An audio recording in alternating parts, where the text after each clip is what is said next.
sa Friday. For the pagod ng person. Pagod naman.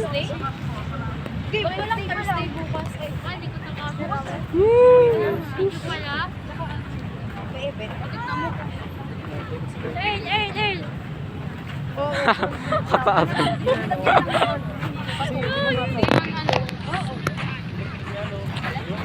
Pwede ba ako magkuhin ba? Sakit sa paa, boy. Bato. Hi guys. Hi guys. I love you. Mamo. Hi guys. Hi guys. Ako nga pala.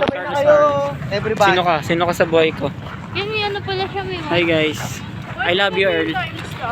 For the Time lapse. Anong time lapse? Time lapse.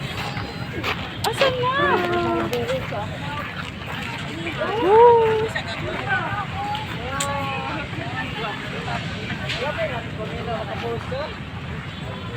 Sabi lang eh.